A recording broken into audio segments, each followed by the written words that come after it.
સર્વે મિત્રોને જસુજનના નમસ્કાર.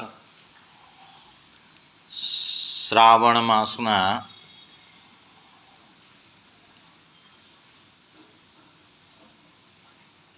શુભ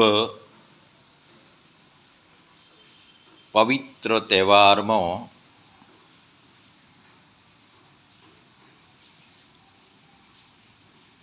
શ્રી કૃષ્ણ ભગવાનના મુખેથી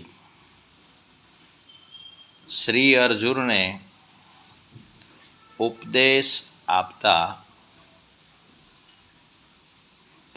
પરમાત્મા શ્રી કૃષ્ણ ભગવાનના મુખેથી જે ઉપદેશ આપેલ એ ભગવદ્ ગીતા સેપ્સ ઓફ ઇન્ડસ્ટ્રીઝના માધ્યમથી ભાગવત ગીતા એ બોલતા ગ્રંથનું નિર્માણ કરેલ છે. તે ગ્રંથ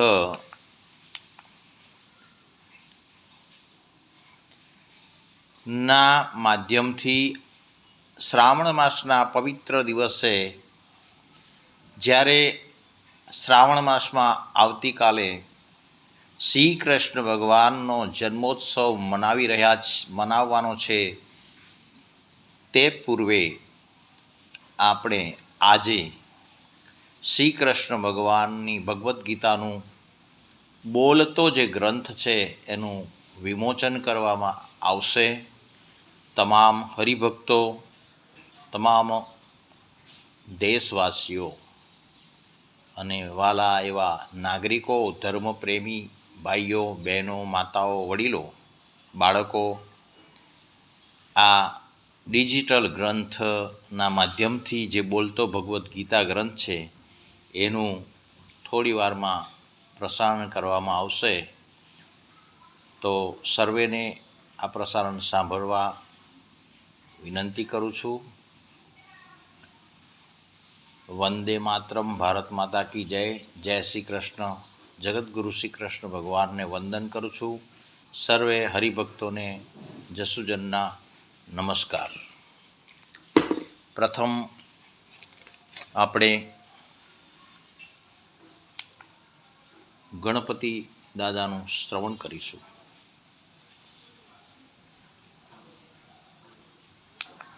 Minimum volume.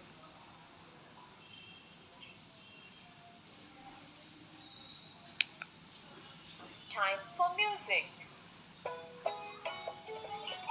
जय गणेश जय गणेश देवा, जय गणेश जय गणेश देवा. माता जाकी पार्वती पिता महादेवा, माता जाकी पार्वती पिता महादेवा. एक दंत दयावंत चार भुजाधारी, एक दंत दयावंत चार भुजाधारी. माथे सिंदूर सोहे मूसे की सवारी, माथे सिंदूर सोहे मूसे की सवारी. जय गणेश जय गणेश देवा.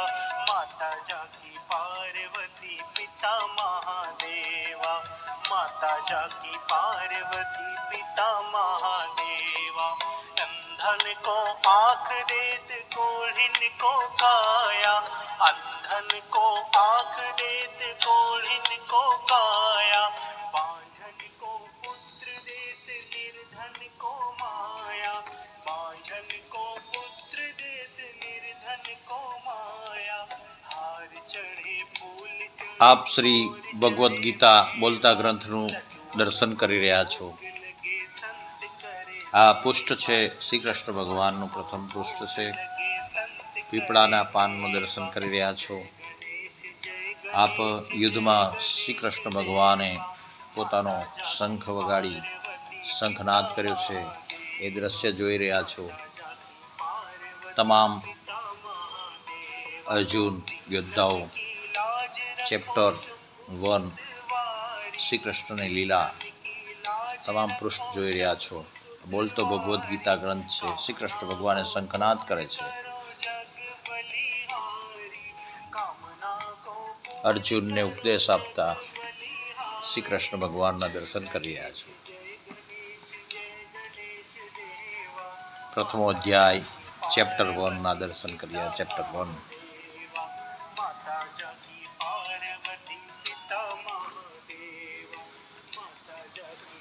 પિતા ધૃતરાષ્ટ્ર સંજયને પૂછી રહ્યા છે.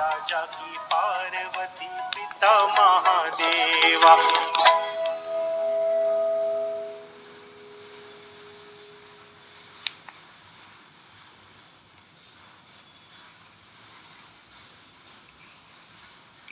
कुरुक्षेत्र की भूमि तैयार थी अब तक के सबसे बड़े धर्म युद्ध को जन्म देने के लिए. कुरु और पांडव सेना एक दूसरे के विरुद्ध युद्ध स्थल पर तैनात थी. लेकिन महाभारत का बिगुल बजने से पहले नेत्रहीन धृतराष्ट्र अपने सचिव संजय से युद्ध स्थल की स्थिति के बारे में पूछते हैं. ये भीष्म पिता धृतराष्ट्र जानना चाहते थे कि युद्ध भूमि पर एकत्र हुए उसके पुत्र और पांडु पुत्र क्या कर रहे हैं. वो भली भांति जानते थे कि ये धर्म अधर्म के बीच होने वाली अब तक की सबसे बड़ी लड़ाई होगी. धृतराष्ट्र पांडु पुत्रों के साथ हुए अन्याय से भी परिचित थे, लेकिन अपने पुत्रों के मोह में वो और भी अंधे हो गए थे. वो नहीं चाहते थे कि युद्ध भूमि पर अब दोनों भाइयों के बीच किसी प्रकार का समझौता हो. लेकिन इस धर्म युद्ध को लड़ने के लिए स्वयं भगवान श्री कृष्ण पांडवों के साथ थे, जिसका डर धृतराष्ट्र को व्याकुल कर रहा था. वो जानते थे कि जहाँ श्री कृष्ण है ये डिजिटल वहीं ग्रंथ है, धर्म की जीत होती इसका है. दर्शन करो. डिजिटल अब तो ग्रंथ बस है. अपने पुत्रों के भाग्य को लेकर आश्वस्त होना चाह रहे थे. श्री व्यास का शिष्य होने के कारण संजय को उनकी कृपा से दिव्य दृष्टि प्राप्त थी, जिसके कारण वो धृतराष्ट्र के कमरे में होते हुए भी कुरुक्षेत्र की भूमि पर हो रही सारी घटना को देख सकते थे. धृतराष्ट्र के सवाल का उत्तर देते हुए संजय ने उन्हें बताया कि हे राजन, पांडवों की व्यूह रचना को देखने के बाद राजा दुर्योधन अपने सेनापति द्रोणाचार्य के पास गए, जहां वो उनसे ये शब्द कहते हैं. दुर्योधन के पास एक विशाल और शक्तिशाली सेना थी. इसके बावजूद भी पांडवों की व्यूह रचना देख वो अपने गुरु व सेनापति द्रोणाचार्य के पास गया. अधर्मी दुर्योधन के दिल में पैदा हुए डर की यह पहली निशानी थी. वो अच्छे से जानता था कि पांडवों के खिलाफ युद्ध आसान नहीं होगा. पांडवों का यह व्यूह उसे अपना काल बनता नजर आ रहा था. पांडवों की व्यूह रचना के संदर्भ में दुर्योधन सेनापति द्रोणाचार्य को कहता है कि हे आचार्य, जरा पांडु पुत्रों की विशाल सेना को देखें, जिसे खुद द्रुपद के पुत्र धृष्टद्युम्न ने बड़ी कौशलता से तैयार किया है. ये कौशलता उसने खुद द्रोणाचार्य से ही सीखी थी, क्योंकि वो उनका शिष्य था.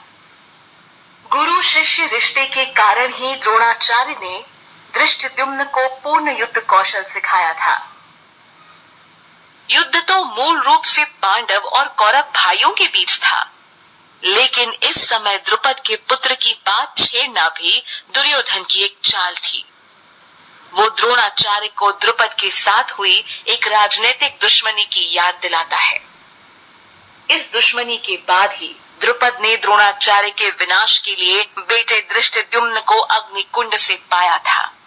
यानी द्रुपद ने एक महान यज्ञ से धृष्टद्युम्न को प्राप्त किया था, जिसके द्वारा आगे चलकर द्रोणाचार्य का वध होना था. आज वही द्रुपद पुत्र पांडवों के साथ खड़ा है और पूरी बुद्धिमानी से उसने ये व्यूह रचना की है. इसीलिए जिसे न भेद पाने का डर दुर्योधन को सता रहा है, इसीलिए वो अपने गुरु को सचेत करने आया है.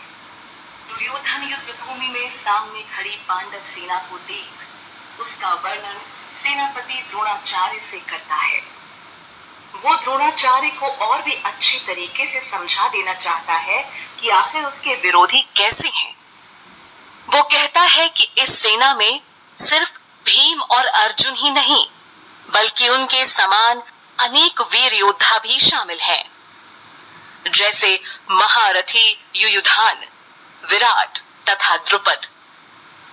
युद्ध शुरू होने से पहले यह दुर्योधन का एक प्रयास था ताकि वो अपने विरोधी को ठीक से जान सके।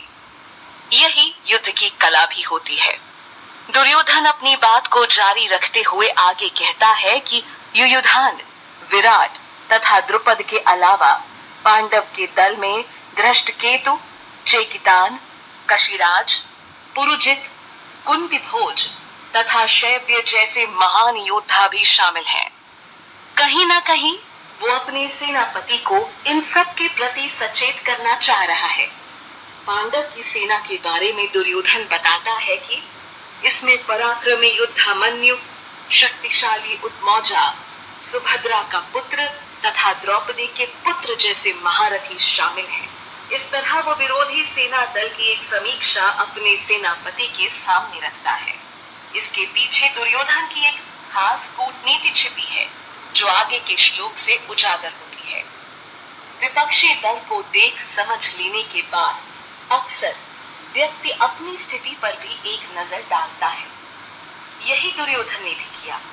अब वो अपने सेनापति द्रोणाचार्य से कहता है कि हे ब्राह्मण श्रेष्ठ, अब आप मेरे महान सेना नायकों के बारे में भी जान लीजिए। यानी अब दुर्योधन अपने शक्तिशाली योद्धागणों के बारे में उन्हें बताना चाह रहा है। वो साबित करना चाहता है कि युधिष्ठिर की सेना चाहे कितनी मजबूत हो, लेकिन उसके योद्धा भी कोई कम नहीं है। यहाँ दुर्योधन समझदारी का ताना बाना बुनते हुए द्रोणाचार्य को बताना चाहता है कि आखिर उसकी सेना पांडु सेना के मुकाबले कितनी मजबूत है। वो उन्हें बताता है कि मेरी सेना में तो खुद आप हैं। आपके अलावा भीष्म, कर्ण, कृपाचार्य, अश्वत्थामा, विकर्ण तथा सोमदत्त का पुत्र भूरिश्रवा है।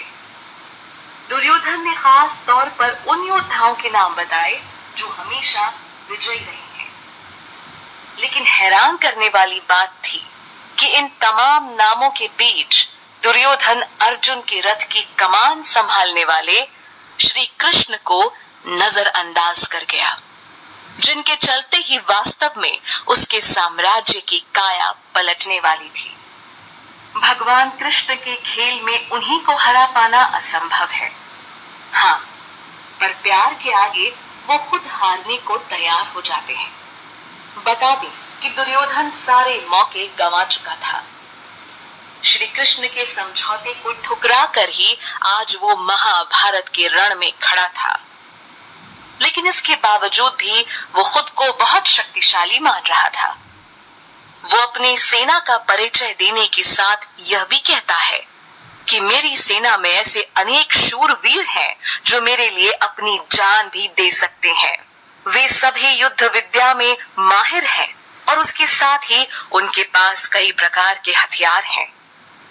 ऐसा बताकर वो गुरु द्रोणाचार्य के सामने अपनी जीत का डंका बजा रहा था। इस श्लोक में निसंदेह दुर्योधन का घमंड झलक रहा है, जो कि अपनी और पांडव सेना की शक्ति के बीच एक तुलना को प्रस्तुत कर रहा है। दुर्योधन की नजर में उनकी सेना भीष्म पितामह द्वारा संरक्षित है, जो कि बहुत अनुभवी है और इस कारण उनकी सेना को हरा पाना मुश्किल है। जबकि दूसरी तरफ पांडवों की सेना की सुरक्षा भीम कर रहे हैं, जो कि भीष्म पितामह से कम अनुभवी है। अपनी जीत का पताका लहराते हुए यहाँ दुर्योधन पांडव सेना को कम आंक रहा है। नियम के अनुसार हमें कभी भी सामने वाले को अपने से कमजोर या छोटा नहीं समझना चाहिए। लेकिन अपनी जीत को लेकर आश्वस्त दुर्योधन इस नियम को तोड़ते हुए नजर आ रहा था, क्योंकि उसमें भीष्म पितामह जैसे महान सेनापति के अपने साथ होने का घमंड है। पिछले श्लोक से दुर्योधन की मानसिकता का पता चलता है कि कैसे वो पूर्ण रूप से भीष्म पितामह और उनके युद्ध कौशल पर निर्भर है। वो समझ रहा था कि अगर भीष्म पितामह युद्ध के आखिरी पल तक उसके साथ रहें, तो जीत अवश्य उसकी सेना की होगी। भीष्म पितामह की शक्ति का परिचय देने के बाद अब वो यहाँ अपने बाकी सैनिकों को संबोधित करता है। दुर्योधन उन्हें आदेश देता है कि आप सभी अपने अपने मोर्चों पर खड़े होकर भीष्म पितामह की सुरक्षा करें। वो नहीं चाहता था कि उसके सैनिकों की व्यूह रचना को दुश्मन भेद कर सरलता से भीष्म पितामह तक पहुंच सके। वैसे यह जीवन भी युद्ध क्षेत्र के समान है, जहां हर कोई अपनी कीमती चीज को आखिरी पल तक संजो कर रखना चाहता है। तो बस दुर्योधन भी यही कर रहा था। श्लोक में कुरु वृद्ध शब्द का उच्चारण हुआ है, जो दर्शाता है कि पितामह कुरु वंश के वृद्ध थे, पर साथ ही युद्ध कला में बेहद निपुण, जिसके चलते दुर्योधन को उनकी सुरक्षा की चिंता थी। इसीलिए वो सैनिकों को पितामह की रक्षा का आदेश देता है। दूसरी तरफ पौत्र दुर्योधन की बात सुनकर वो उसके मनोभाव को समझ भीष्म पितामह उच्च ध्वनि में अपना शंख बजाते हैं। उनका ये स्वरूप सिंह की दहाड़ जैसा प्रतीत होता है, जिसे देख दुर्योधन खुशी से भर जाता है। शंखनाद करके पितामह दुर्योधन का हौसला बढ़ाते हैं, जिससे संदेश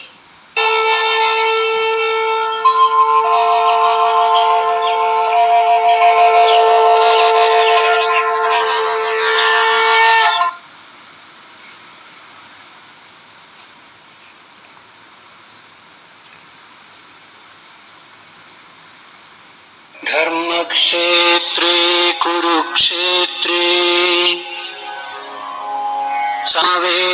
समवेतायुयुत्सवः मामकाः पाण्डवाश्चैव किमकुर्वत संजय। धृतराष्ट्र ने कहा, हे संजय, धर्म भूमि कुरुक्षेत्र में युद्ध की